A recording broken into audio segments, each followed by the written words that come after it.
The following program is being brought to you on the Voice America Variety Channel. For more information about our network and to check our additional show hosts and topics of interest, please visit voiceamericavariety.com. The Voice America Talk Radio Network is the worldwide leader in live Internet talk radio. Visit voiceamerica.com. The views and ideas expressed on the following program are strictly those of the host or guests and do not necessarily reflect the views and ideas held by the Voice America Talk Radio Network, its staff, and management.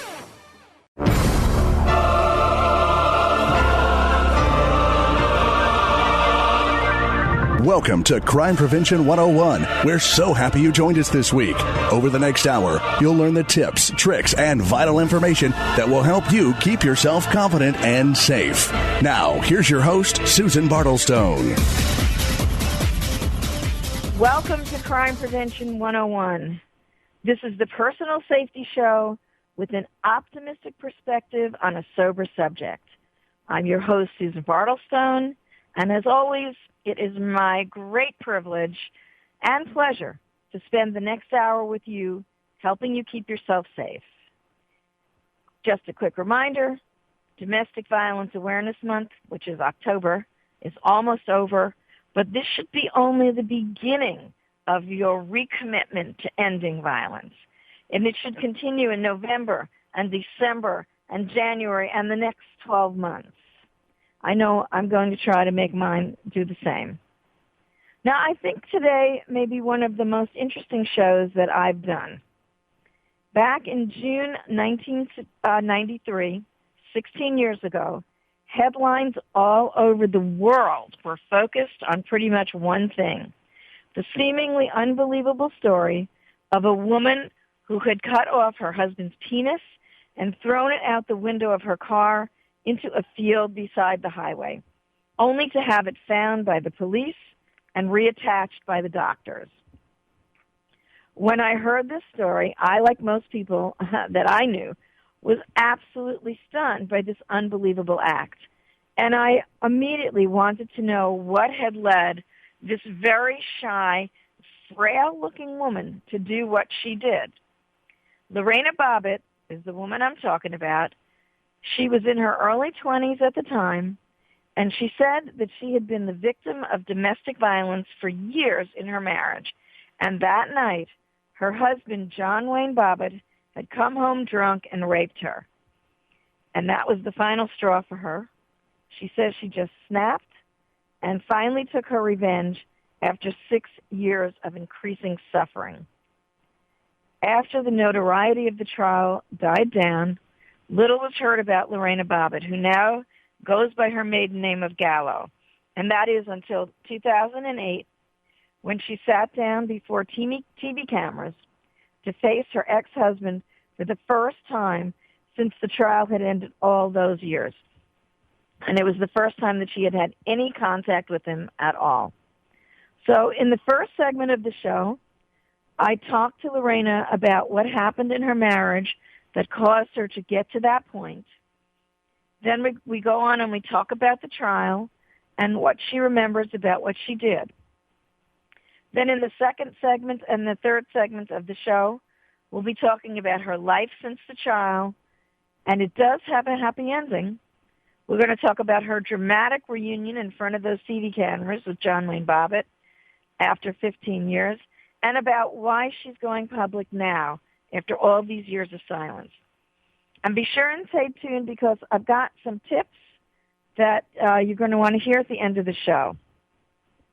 Now, if domestic violence has touched your life, or you simply are just curious about this case, I think you're going to find this a particularly interesting show. And please, if you know someone who might like to hear the show who isn't listening right now, why not send out a text message about us? Send out an IM or a tweet if you're on Twitter so that they can join us too. Now, this interview is pre-recorded, so let's go to the tape. Welcome, Lorena. It is such a pleasure to be talking with you today. Most of us know, most of my listening audience knows what happened on that infamous night. But for the few people that might have been living in a cave for the past 16 years, we're going to we're going to talk about who you are, who you were then, what happened, and who you are now. So let's go into a little bit of the background and help me understand this. Now, you were married to John Wayne Bobbitt for 6 years. Is that correct? Yes, that's correct. And what was your marriage like up to that point of the incident? Well, it was, we were young. First of all, I wanted to tell you that. And we definitely, with my background, obviously, my parents being married and everything, so I thought that, my marriage was going to be the same, and basically I loved being married, and I was in love with John, and we ended up, dating for only six months, and then we got married, mm-hmm. and I didn't see any signs of abusive when, during this time of marriage. Obviously, he was a Marine, but I didn't really have, spent enough of time with him to see, the red flags of, violence, so to speak. And so basically we got married, and right after we got married, he basically was a totally different person, and he changed, and he started abusing me physically, emotionally, psychologically. So everything changed completely. Like I said, it was a totally different person. I did not know him or who he was at this point when I married him, when we were living together. How long did you live together before you got married? We didn't live together before we got married. So we just, got into the marriage, and then, we find ourselves living together, and, it's just basically, the person when you are basically, with the person in the same household. How soon into the marriage did the abuse start? Was it almost instant? No, it wasn't that instant. I mean, it was basically maybe like a couple of months, 3 months from the time that we got married. And, everything, we have arguments, like why we spend the bills that way or something. Something that a young couple will have, not a big deal. To me, was an argument, but then he turned violent, and, he started to physical abusing me, hitting me in my, shoulders, or shoving me, and I have bruises in my back, pulling of the hair. And in so many occasions I called the police, and, they just didn't want to deal with it. The police, the authorities were frustrated because obviously that's what happened. I mean, when a woman gets upset and it's a domestic violence, they just don't want to deal with it because, in so many cases the woman would not press charges, and that's exactly what happened to me. I didn't press charges because I thought, I love this man, so why would I see him in jail, or why would I, he have to go through this? And most of the times I felt guilty myself, and I took the blame on myself. So, and that's what happened. I mean, that's something that, it wasn't, out in the public before. Before it was like a taboo, nobody wants to talk about domestic violence. But now, the things that I know now, I'm not ashamed to admit, that I was abused, and I'm using my name, like we talked before, to help other people. Exactly. That's why I created this foundation. Exactly. And I'm not ashamed to help others. And this is a very typical story, too, Lorena, especially 16 years ago, as you mentioned. We didn't have the resources that we have today. There was a stigma attached to it, and there was also the idea that we as women were somehow causing this to happen. It was our fault, and that's what the guys would kind of lead us to believe too, that the men that would do this. Yeah, and it's so psychologically that my self-esteem at that time, it was very poor. It was very low. And, I didn't have any self-esteem at all. I mean, he was controlling. He was a typical male abuser. And he was controlling me. He basically isolated me from my friends, the few that I had. Obviously, my parents weren't here. They were in South America. And you're from Ecuador, correct? Yes, I was born in Ecuador, but I was raised in Venezuela. So my parents back then they were in Venezuela because, they immigrant from Ecuador to Venezuela. So I didn't have my family, my immediate family here. I didn't have anybody to turn to. I mean, my friends at work, I became friends with the people at work, my coworkers, but I was ashamed to say something to them. I was embarrassed, to admit that my husband, or to tell them that my husband was abusing me or my husband was beating me up, or, they will notice bruises, and in the hot summer like now, it's like 90 degrees outside. I was wearing long, sleeves, like sweater-like, and, I mean, how could you? It's like sweat outside. It's so hot outside that you sweat, and then how could you be wearing, a sweater in the summertime? So they were just putting the two and two together and said, oh, something happened to me. And sometimes they just see me crying alone, in the lunch break room, and, they will say, oh, and I just didn't want to talk about it. I was just so ashamed and so afraid of everything. Now, how old were you when you met and married John Wayne Bobbitt? I met him when I was 18, and right soon we were 19. I was 19 years old, so he was 2 years older than me. Okay, and he was 21, so we got married. So we were young. You were a baby, is right. Yes. We were very young. We Yes. didn't know anything. Yes. And how long had you been in this country? It's been 22 years since I've been in this country. Well, you met him. You met him when you came here, though, correct? Correct. Yes, I met him when I was here. I came as a student, with a student visa. Okay. And I was, taking classes in college, and Nova, the local college here in Virginia. Then Nova is called Northern Virginia Community College.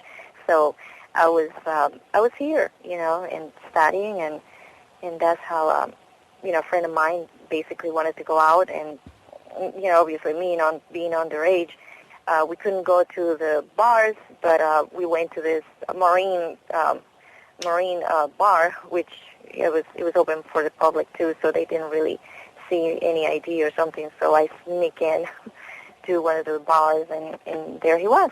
So I met him there. And it was instant attraction, and that was that, huh? I was instant attracted to him because he was handsome for me, and so I was attracted, and something, obviously I would like to know that, he was attracted to me too. So obviously he asked for my phone number, and then I usually just don't give anybody's phone number, but anyway, said I was attracted to him. I said, sure, here's my phone number. And then he started calling me, the next day he called me, and, he wanted to see me, and that's how our relationship basically started. He came and visit me. I used to live with a family because I was working as a nanny, and also I was going to school. So I was here with this family. And so, there was always somebody who saw us, together. Okay. So for 6 years, you put up with this marriage that was getting increasingly violent and increasingly abusive.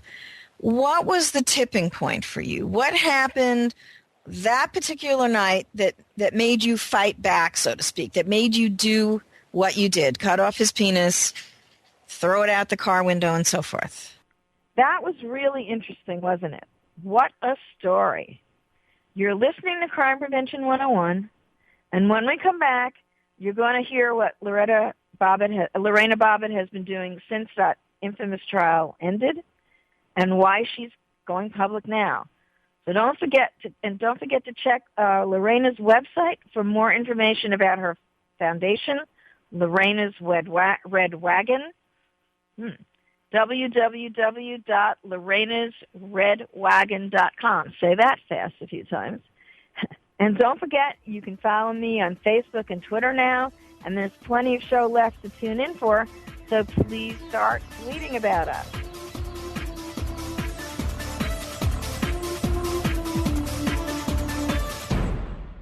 Talk, talk, talk. That's all we do is talk. Yeah! If you'd like to talk, call us toll-free right now at 1-866-472-5787.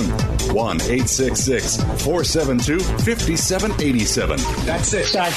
VoiceAmerica.com. After more than 17 years' experience teaching safety skills to thousands of women and men, crime prevention and personal safety expert Susan Bartelstone concluded that by thinking and responding quickly, ideally within 20 seconds, potentially violent criminal encounters can be prevented. Using techniques from many different disciplines and illustrated by 60 real-life examples and success stories, Susan shows how it's done in her new book, Think Fast and Prevent a Violent Crime, How to Respond to Danger in 20 Seconds or Less. Check out www.crimeprevention101.com for more information. Think of the world 50 years ago. Now think of this same world and how it'll be 50 years from now.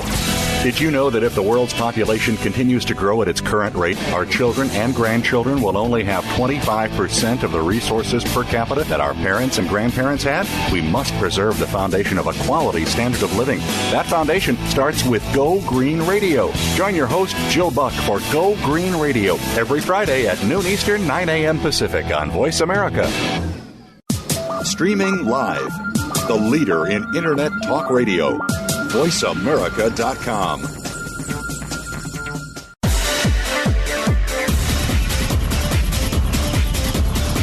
You're listening to Crime Prevention 101 with Susan Bartelstone.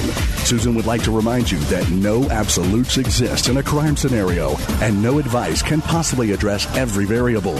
Each situation should be evaluated individually and responded to in a way you instinctively judge best. It's Susan's aim on this show to provide you with the information and options that will help you make that instinctive assessment quickly and safely. And if you're already a survivor of the kind of crime we're talking about on the show today, or any other crime for that matter, please remember that there are no right or wrong responses in a criminal encounter, and nothing that happened to you was your fault. Even if you think you used bad judgment in a situation and left yourself vulnerable, that's never an excuse for a crime or for violence. So please, call yourself a survivor, not a victim, and understand that with time, distance, and the proper professional help, you can put what happened into perspective and get on with your life. If you'd like to share your stories, tips, or suggestions for topics you'd like us to cover, send your comments to solutions@fightsafe.com, and Susan may address some of them on future shows. That email address again, solutions@fightsafe.com. Now, back to Crime Prevention 101. We're back. Got more conversation with Lorena Bobbitt, now Gallo, coming up. But first, I just have to tell you about My Mobile Witness, my friends at My Mobile Witness. My Mobile Witness is a very interesting organization. It's a way to turn your camera cell phone into a personal safety device. If you are in a stalking situation, if you have an order of protection against somebody, if you're going on a blind date, or if you just suspect that the situation you're getting into is potentially dangerous, you're going to want to know more about My Mobile Witness, and you can find out by going to mymobilewitness.com. That's mymobilewitness.com. And if you're from a college or university, there's a special program for you guys. Make sure you check it out. Now, back to my previously taped interview with Lorena Bobbitt. Before the break, I had asked her to tell me what happened that fateful night. Well, at first, it's kind of a bizarre story because that, to me, in my mind, that never happened. So, but obviously, it did happen because the factual things was that him and I were together and we were there. But in my personal mind, that I never, remember any of that event. So. Mm-hmm. Basically was a series of going through a tunnel and through a passage, and it was flashes of him being abusive to me, and that's the only thing that I remember because it was not the actually action that took place that I remember because I don't know what happened, and I don't know. I never knew what and how happened. And even, in the court, when they have to go through the, timing and recording of the timing and everything, it's just totally bizarre. To me, I couldn't believe it. When I was in the hospital being checked for rape because they raped me that night, I was with a police officer. Well, not in the room, obviously, but after, the doctors did what they examined me and everything, so they took samples of everything. So that was a crucial time for the jury, for the trial, basically, because they have proofs of him, raping me.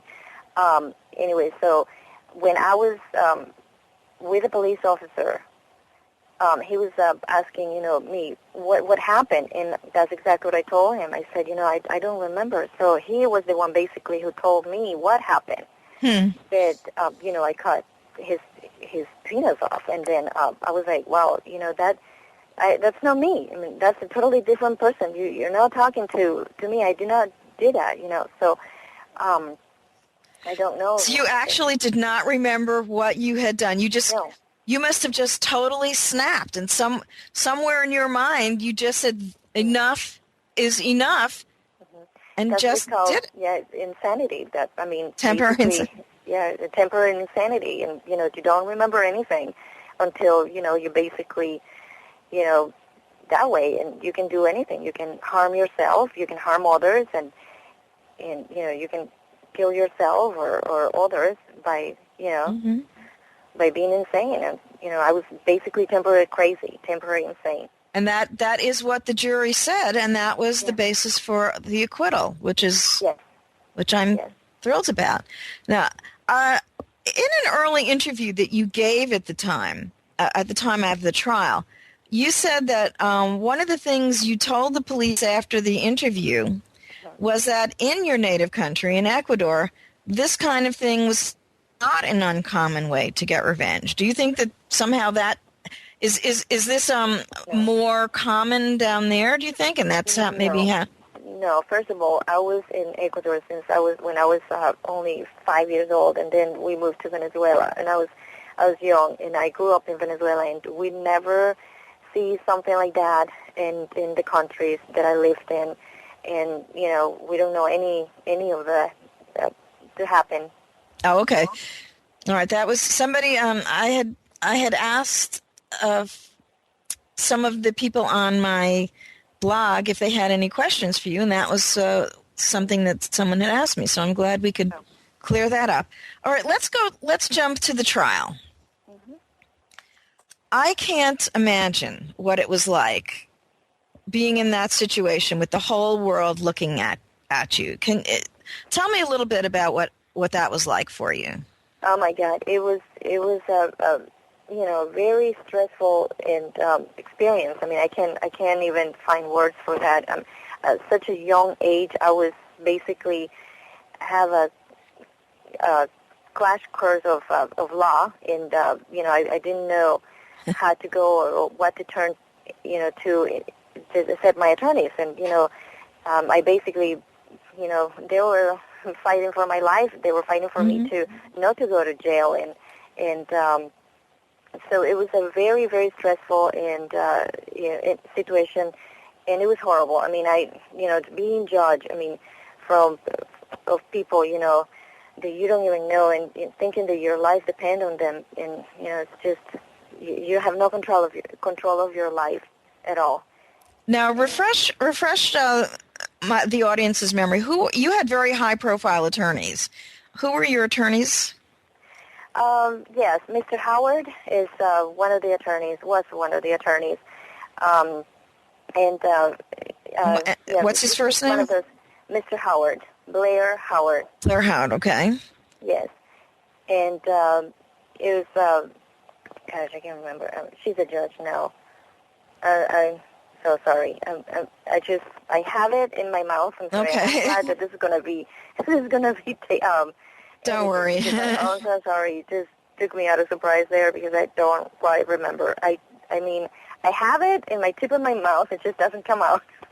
Because I remember the lady attorney. Yeah. Right. I remember the footage, and I would see, because the the photographers were photographing every move that you made, and I would see, I would see you being sort of propped up by these two women attorneys, and it was actually two male and a female. Yes, so I remember. It's hard to remember the names of the attorneys, but because it was 16 years ago. Yeah, I mean James Lowe is the second one. I mean, it's coming. I mean, Blair Howard was James Lowe, and you know what? I think he's unfortunately he passed. James Lowe. I don't know anything about it. I overheard. I might be wrong, but I know he had a heart condition, and so that was kind of sad. Well, Lorena, I just remember those scenes. You looked like you didn't even believe you were there. You were being. I remember these footage of these two women attorneys, one on either arm, kind of propping you up and getting you back and forth, and the paparazzi over there trying to shout questions at you. How long did the trial? I'm sorry. Go ahead. How long? Yes, it was absolutely. It was a circus. I mean, it was a circus media, and they have everything they could. Like you said before, they took every picture, every move that I made. They were just like flashing, cameras, and I felt horrible that in that case the people or the judge in this case allow the media people to get into the courtroom. So I was very uncomfortable. I don't think it was necessary. It was very uncomfortable situation. And this was one of the early cases where you had this kind of big media hoopla. You were one of the first to actually start this whole thing. I've never seen something like this. I've never seen anything like this, and actually people follow me and, running. If I get into the car, people will follow me in the car. Like Geraldo Rivera was like one of them, he was like a paparazzi. He was like in my face all the time, on my face, and, basically like harassing me.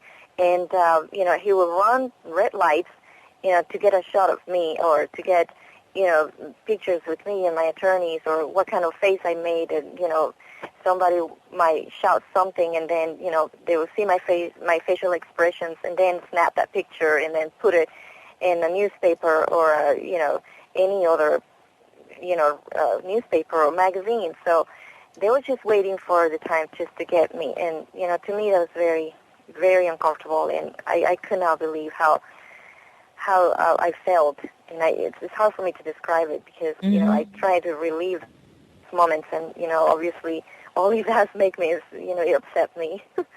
But it was the first, experience. It was experience, and I didn't know what to do. I didn't know how to act.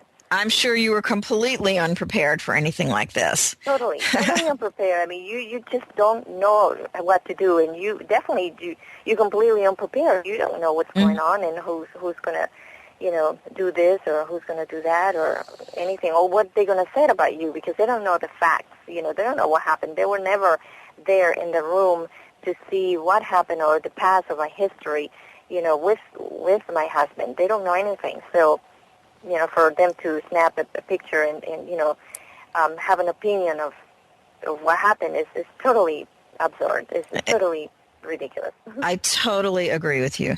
Now, where was the trial again? It was in Manassas, in Northern Virginia. It's the state of Virginia, Manassas. And that's where you were living at the time? Yes. I am currently still live in the. Are you still there? Not quite in Manassas, but there's cities, like Manassas City or Gainesville or different cities in the Prince William County. So I live in the Prince William County. And I know that John Wayne Bobbitt moved from there. So he went to Las Vegas. Right. Yep. All right, so let's talk now about after the trial. Tell me about your life since the trial ended, because once the notoriety died down, you kind of dropped out of sight. We'll be right back with more from Lorena Bobbitt and now Gallo and what she's doing 16 years after the incident heard around the world. And you can find out more information about her work with domestic violence survivors from her website, lorenasredwagon.com.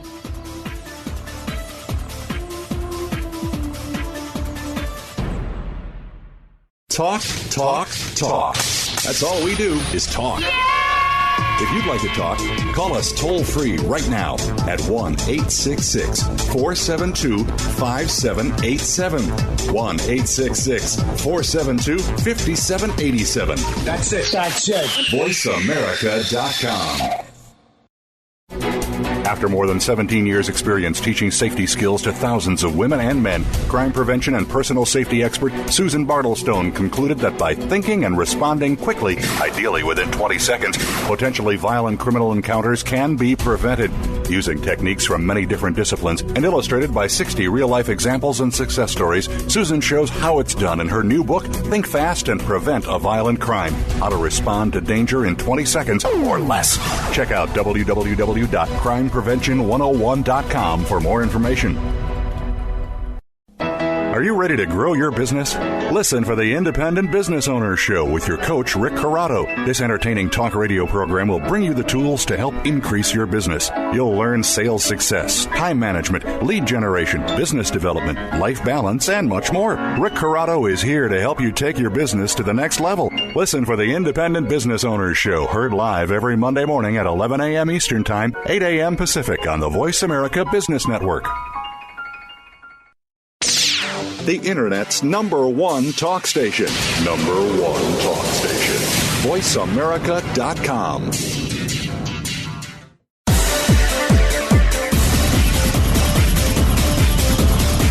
You're listening to Crime Prevention 101 with Susan Bartelstone. We invite you to share your stories, tips, or suggestions for topics you'd like us to cover, and Susan will address some of these on future shows. Send your story or idea to solutions@fightsafe.com. That email address again is solutions@fightsafe.com. Now, back to Crime Prevention 101 with Susan Bartelstone. Hey, welcome back. We're talking about when love hurts, in this case, physically, with Lorena Bobbitt Gallo. Just a quick reminder, you can join us online at mycrimeprevention101.com, at mycrimeprevention101.com blog site, where you can get more information about my wonderful guests and show topics, listen to the show again. You can sign up for my mailing list there or sign up to receive the show as a podcast. CrimePrevention101.com. Let's get back to my previously taped interview with Lorena Bobbitt. Before the break, I had just asked Lorena why she dropped out of sight after the trial and what she's been doing since the trial this past 16 years. Yes, I wanted to concentrate in myself, and definitely took so long. It took so much time, years, and I wanted to concentrate on myself, on Lorena. And like I said, that took help from doctors, psychologists. I always wanted to help, be in the field of domestic violence, help other people, or being a woman advocate. But I had to take care of myself first, because to me it kind of sounds selfish, but it's not. I wanted to do this years ago, but I couldn't. I had to be prepared myself in order to help others. I couldn't help, another victim of domestic violence if I was a victim myself. And also, I couldn't. I have to be in the mental state that everything has to be changed for me in a way. And and that help, I had it from the doctors that helped me, the psychologists. It took a lot of therapy. It did. It took a lot of therapy, years of therapy. My self-esteem was nothing. I have no self-esteem before. And, that just is an incredible, it took an incredible amount to actually build it back on. And that first, and then actually to become a woman, a grown woman. I was naive before. I didn't know anything. I wish I knew the things I know now. I could apply it then, but I didn't. I was young. Lorena, listen, to survive all of the media hoopla and the emotionalism of the trial, and you had to have been deeply traumatized, and also the trauma of an abusive marriage for 6 years, to the point where you just snapped. It's very understandable that it would take time in order for you to recover and learn who you are. Now, exactly. I know that you go by your maiden name now, Gallo. Is that correct? Yes, that's correct. It's Italian. Yeah, my ancestors were Italian. Okay, and I also know that you are in a long-term relationship. Tell us a little bit about that. And you have a beautiful daughter. Oh, thank you. Yes. I met my boyfriend, my fiancé, 9 years ago, and we've been together. Actually, I met him 13 years ago, but we've been together about almost 10. And this relationship is totally different than the relationship that I have with John Bobbitt. And I met him in college. I wanted to go back to college after the trial, and I went. And I wanted to become, a business, wanted to become a business person.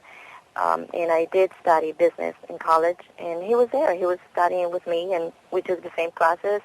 At first, I saw him, it's just a regular, person, a person that goes to school just like me. And then we become friends, and then, our relationships, blossomed then, and, we just started dating as a couple, So we moved in together and, have a house together, and then from years after our relationship, we decided to become parents, and we have almost a 4-year-old little girl. And how lovely. It's just totally different. It's amazing. There is light after the tunnel.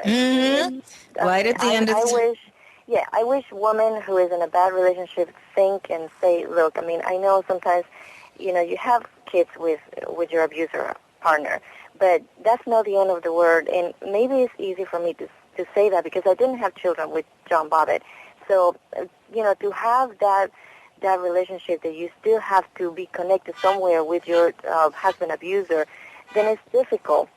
But, you can turn your weight and, you can turn your life around and survive for your own children. I think that if I have a child with an abusive person, that child would push me even more away from, because I don't want my child to be hurt. I will do it for the child.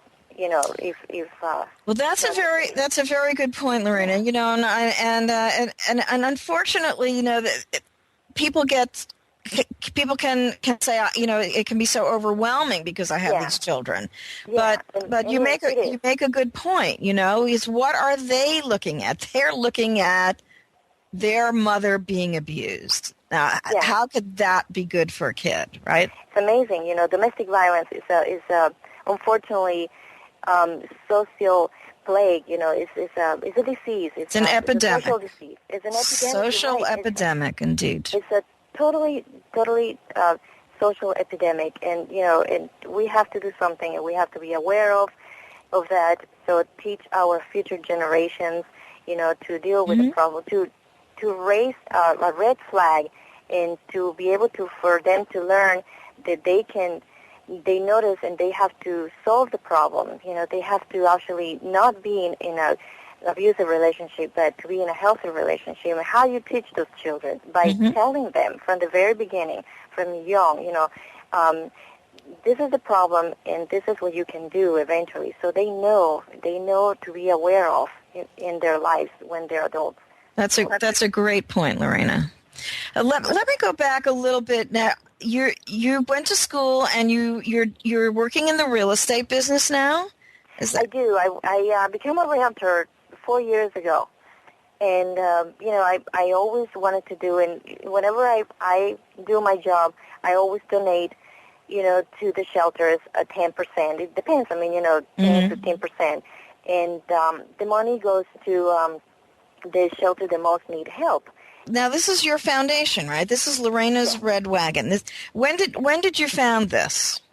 I found this 2 years ago, and it was basically, it came out naturally. Like I said, I always wanted to do something, and I always did, help with the shelters or go, incognito or, to say, here's some money, help out. Or I always do food drives or for the shelters or people, like an Easter, we do things, or Thanksgiving we do things, or for Christmas, we give, the gifts to the kids. But this time I came up with an idea because after dinner we just go and take a walk in our neighborhood. And I see a lot of people doing the same thing. They take the children out with bicycles or the Red Wagon. And I also own a Red Wagon for my child because, she was a baby, so I put her there and I just drag her around. I was just going to ask you, how did you pick the name, Yep. the Red Wagon? Yep, and then I said, it just occurred, it just came natural. I said, you know what, that's just wonderful. And I just take a look at David, and David just smiled because that's how we are, we're like connected that way. And he said, I know what you're thinking. And I said, okay, this is something good because I get excited just to talk about it, and my eyes just light up because it was just such a good idea to help people that way, and it came so naturally, and that's how my foundation, my organization was born. By, something very natural, very beautiful, and it's called the Lorena's Red Wagon Foundation, and that's how it was born. That is excellent, and I am so thrilled that you're able to turn the negative experience into something very positive, and you're now committed to using your name and experiences to help other victims of domestic violence. Absolutely, and you know what? It took a long time, but I'm here. I'm ready. It's never late, and like I said, if you wanted to do something, then You take yourself, and I thrive, by this. I always wanted to. I get so emotionally, and I have a passion of this is, another baby. I have to take care of it. My organization is, and let's give the website, Lorena. What's the website for it? It's lorenasredwagon.com. LorenasRedWagon.com. Excellent. Yes. I know my audience will never forgive me if I don't ask you some questions about the televised reunion that you had with John Wayne Bobbitt last year. I think the first time in 15 or 16 years you sat down face to face with him. What was that like for you? Okay, first of all, I wanted to, it was personal. I wanted closure, and somebody just began with that, idea, and they called me, and I said, well, let me think about it. Well, sure, why not? Not too many people have the opportunity, to say some people go and die with a grief that never was solved. I don't want to be like this. I want to be, I said, okay, I'm alive here, and I have some questions unanswered, and I want answers from that, which, by the way, I didn't get any answers. Was my next question. Do you think he understands at all? I don't think he did, or all he did was looking at me, or, I don't know what he was thinking, honestly. That's something that, he's not here. We cannot answer for him because it's just not fair. But maybe someday he really realized, why he did and why the things he did to me was wrong. So, Did he ever apologize? He did. He did apologize. He even hugged me, and I was in shock. I was nervous because I haven't seen him in 16 years. So. And he never tried to contact you in those 16? He did. Oh, he did. Mm-hmm. He did in many occasions. And years ago, like right after the trial, he did.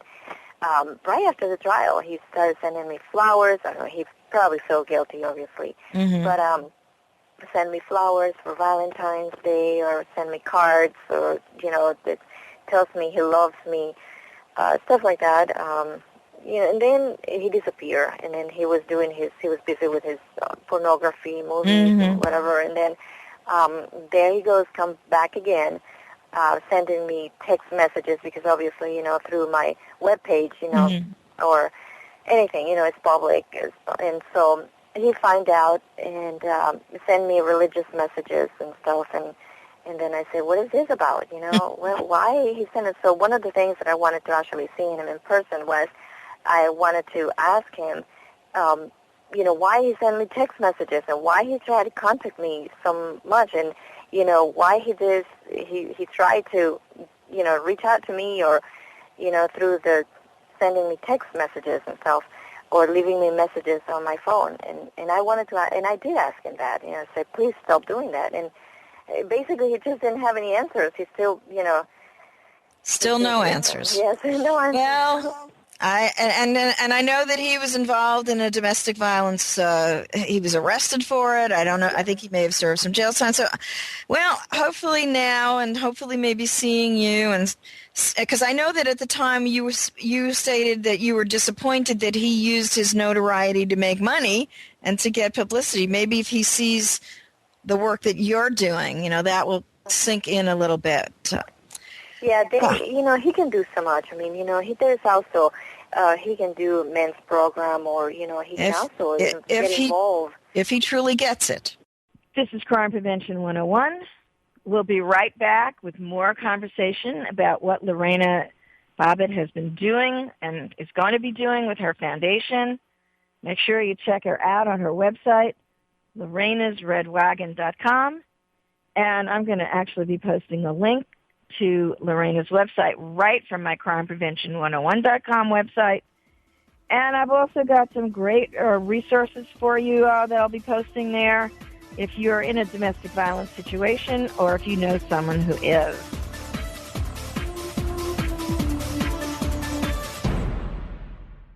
News, opinion, your voice counts. Call toll-free 1-866-472-5787. 1-866-472-5787. VoiceAmerica.com. After more than 17 years' experience teaching safety skills to thousands of women and men, crime prevention and personal safety expert Susan Bartelstone concluded that by thinking and responding quickly, ideally within 20 seconds, potentially violent criminal encounters can be prevented. Using techniques from many different disciplines and illustrated by 60 real-life examples and success stories, Susan shows how it's done in her new book, Think Fast and Prevent a Violent Crime, How to Respond to Danger in 20 Seconds or Less. Check out www.crimeprevention101.com for more information. Stimulating talk gets those synapses in the brain firing really fast. All the time. The #1 internet talk station where your opinion counts. VoiceAmerica.com.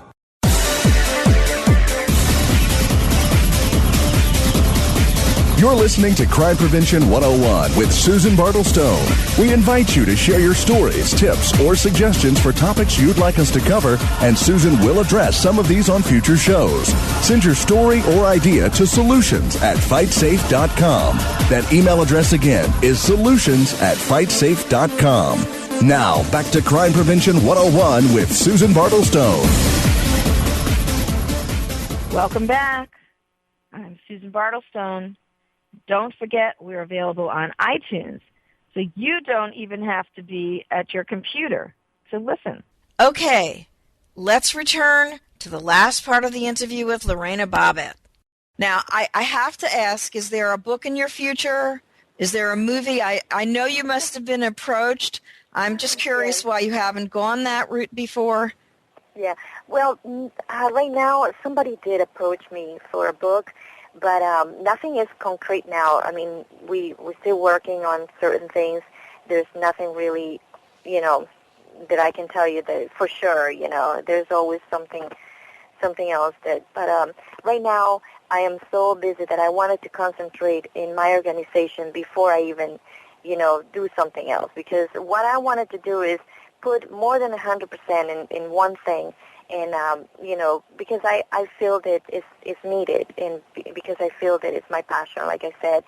So if I am with so many different things, working here and working there, I can't concentrate in one. So I rather put 100% on one instead of 50% or 25% because I'm busy with other things, so I can even, think of anything else. That's totally understandable. Yeah. Well, Lorena, thank you so much for talking with me today. This was just a wonderful interview and so much insight into what happened. And again, Lorena'sRedWagon.com to get in touch with Lorena. Mm-hmm. Thank you so very much. Thank you, Susan. Well, I just think that this show was so amazing. I hope that I'm so glad that Lorena is doing well, and I'm very happy for her, and she's got a beautiful child, and I'm just thrilled about that for her. One thing that's really, really important, Lorena's advice to others was not to take the law in your own hands, and that's really great advice. And I thought maybe that I would give some tips today, just a couple, for my male listeners out there. And I'm not going to be posting this as well. This is 10 things that men can do to end men's violence against women. And this was most definitely a domestic violence situation. And this is a great organization called acalltomen.org. This is on my crimeprevention101.com website as well. Just thought I'd read a couple of the 10 because it's really important. Number one tip, acknowledge and understand how sexism, male dominance, and male privilege lay the foundation for all forms of violence against women. I think that is an especially important tip. Number two, examine and challenge your individual sexism and the role that we play in supporting men who are abusive.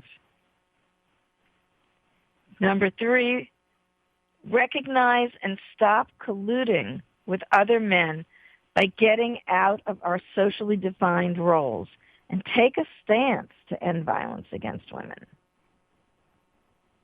Number four, remember that our silence is affirming. When we choose not to speak out against men's violence, we are supporting it. And remember, this is acalltomen.org that's published these 10 things men can do to end men's violence against women.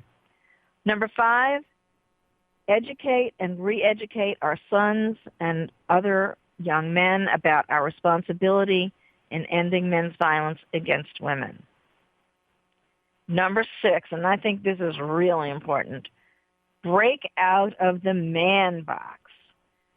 Challenge traditional images of manhood that stop men from actively taking a stand to end violence against women. This is so important. And you hear so many cases, by the way, of men just standing by where men are gang raping women and they're cheering them. Break out of that man box. Number seven tip, accept and own responsibility that violence against women will not end until men become part of the solution to end it.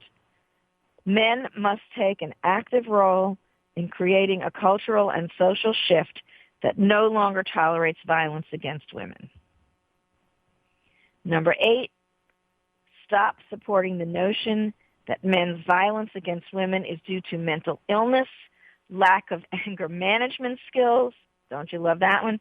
Chemical dependency, I'm drunk, I was drunk, not an excuse, stress, whatever. Violence against women is rooted in the historic oppression of women and the outgrowth of the socialization of men. Number nine, take responsibility for creating appropriate and effective ways to develop systems to educate and hold men accountable. And number 10, create systems of accountability to women in your community. Violence against women will end only when we take direction from those who understand it most. That is, women. All right, acalltomen.org. Check them out. Great tips. I'm going to be posting those tips on my blog site. I'm going to put a link to them in the show notes. Well, that's a wrap for today. Please continue to send me your comments about the show. I'm so grateful for them. And that way, you know what, I can continue to present the topics and the resources that will be meaningful to your safety and to your quality of life. You can email me at solutions@fightsafe.com. Next week, oh my goodness, my guest is one of my former self-defense teachers and a woman I respect tremendously. Her name is Melissa Salt, but she's known as Dr. Ruthless, and you're going to find out exactly how she got that name. And plus, we are also going to be talking about sexting. And if you don't know what sexting is, and you have a teenager, you are not going to want to miss this show. In fact, it'd be a crime not to listen. So stay tuned and stay safe. We hope you got some useful information and inspiration this week on Crime Prevention 101. Susan Bartelstone invites you to join us again next Thursday at 5 p.m. Pacific and 8 p.m. Eastern Time here on Voice America. If you want to learn more about Susan's guest, sign up for her newsletter, or find out about upcoming teleseminars and workshops, go to www.crimeprevention101.com today. Have a great week and a safe week.